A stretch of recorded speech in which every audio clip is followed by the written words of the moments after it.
Hola, ¿qué tal? Bienvenidos al canal del Doctor Humano.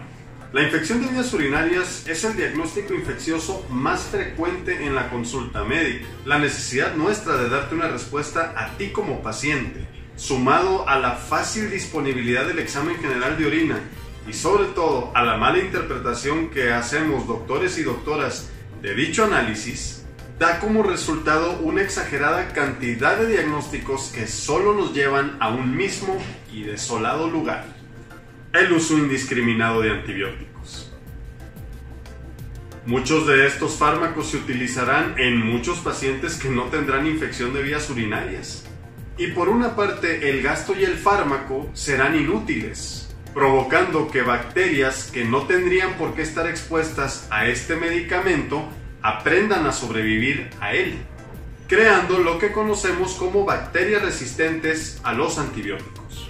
Al ser ya inmunes al fármaco, estas bacterias podrán provocar libremente la enfermedad sin que nada las detenga, pudiendo provocar incluso la muerte en la persona afectada.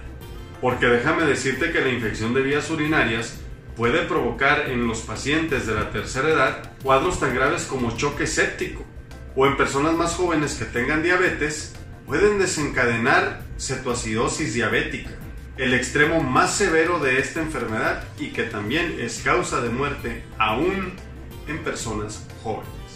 Como acabo de mencionarte, gracias a la fácil disponibilidad del examen general de orina, hoy abundan los diagnósticos de infección de vías urinarias que buscan explicar la sintomatología que tiene un paciente.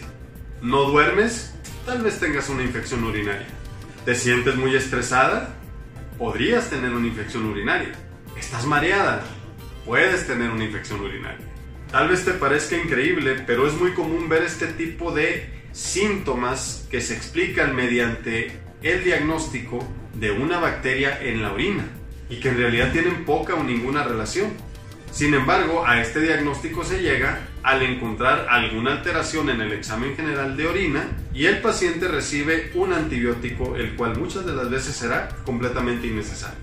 Dado lo empírico que es en nuestro medio el diagnóstico de la infección de vías urinarias, realicé una búsqueda de medicina basada en evidencias abordando precisamente esta cuestión, para hacerlo más objetivo, encontrando pues una revisión experta del American Journal of Obstetrics and Gynecology, fechada en julio del 2018, que, si se me permite decirlo, es genial.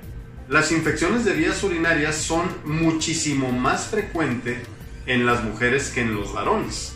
Y leyendo el artículo te das cuenta que el camino que tiene que recorrer una paciente con un probable diagnóstico de infección urinaria en realidad es más complicado de lo que te imaginas. ¿Sabías que cada síntoma tiene un valor?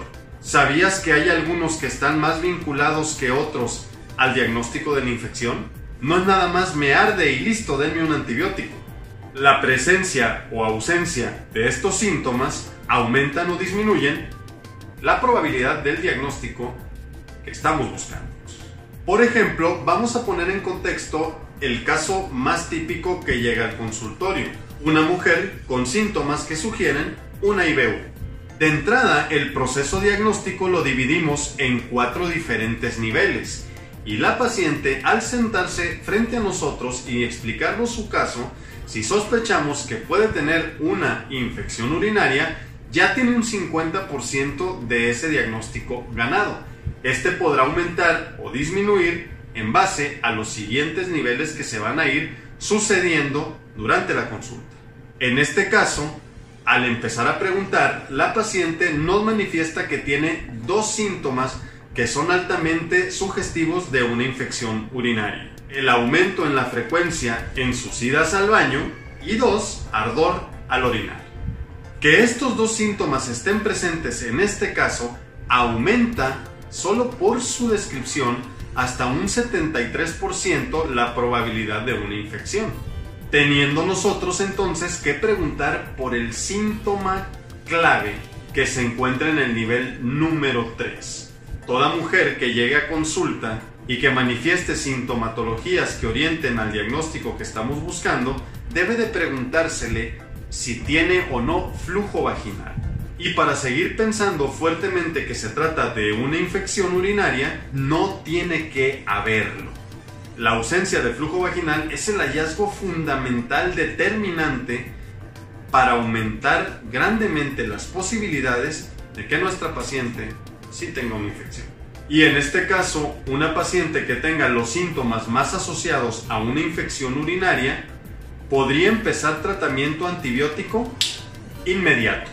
¿Cuáles son estos síntomas? Aumento en la frecuencia de las visitas al baño, ardor al orinar, urgencia urinaria, es decir, aquella persona que diga que si no va pronto al baño, mojará sus pantalones. Sumados todos estos a la cuña de todas las cuñas, que no haya flujo vaginal. Si alguna vez te encuentras en esta descripción, sería bueno que inmediatamente acudieras al médico, porque sin necesidad de realizar ningún examen de orina, puedes y debes recibir un tratamiento.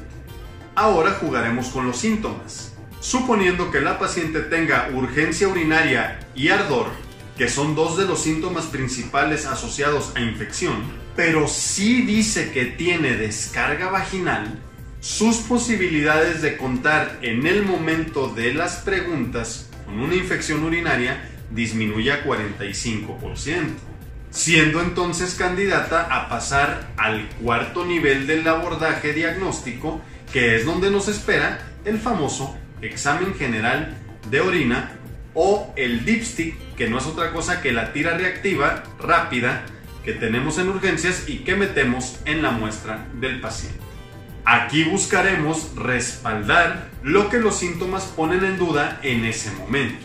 Y es cuando entonces nos enfocaremos a la presencia de los nitritos o la esterasa leucocitaria que tanto vemos reportada en los exámenes de orina, algunas veces positivos, otras veces negativos, otras veces uno u otro, etc. Si en esta paciente tuviéramos nitritos positivos y esterasa leucocitaria positiva, de un 45% sus probabilidades de contar con una IBU irían al 77%. Ahora sí vemos la utilidad y cuándo se deben de usar estas herramientas de laboratorio. Si por otro lado ambas variables resultaran negativas y el examen general de orina estuviera completamente normal, los síntomas que la paciente nos mencionó al principio solo respaldarían una probabilidad de 20% de que estuviera infectada. ¿Cómo la ves desde ahí? Por otro lado, yéndonos a otro extremo, una paciente que tenga síntomas muy inespecíficos, pero que no tenga descarga vaginal y aparte tenga un examen general de orina con positividad a datos de infección, pudiera elevar las probabilidades de una infección hasta un 80%. Y en este ejemplo y en el anterior es cuando echamos mano del cultivo de orina, que es el mejor estudio que hay para decir si una persona tiene una infección o no la tiene. Si los síntomas son muy vagos, la paciente tiene descarga vaginal y el examen general de orina es completamente normal, sus probabilidades iniciales de 50% acaban en un miserable 3%. Prácticamente se excluye el diagnóstico. Esta debiera ser la manera en cómo se aborda una paciente en la que pudiera haber una infección de vías urinarias. Así que la próxima vez que creas que tienes esta infección, pregúntate si tienes frecuencia urinaria, urgencia urinaria, ardor al orinar y por supuesto asegúrate que no posees flujo vaginal. Si cumples con estos 4 puntos, tienes una justificación apoyada por la medicina basada en evidencias para recibir un tratamiento antibiótico, acudiendo obviamente al médico. Y por supuesto, nunca olvides que en el embarazo, cualquier detección de bacterias en orina, aunque no haya ningún síntoma, debe recibir tratamiento antibiótico. Mantente al pendiente y acude con tu ginecólogo o tu médico de confianza. Yo soy el Dr. Luis Enrique Zamora, el Doctor Humano. Te invito a que te suscribas a este canal y por favor ayúdame compartiendo este video. Nos veremos en la próxima.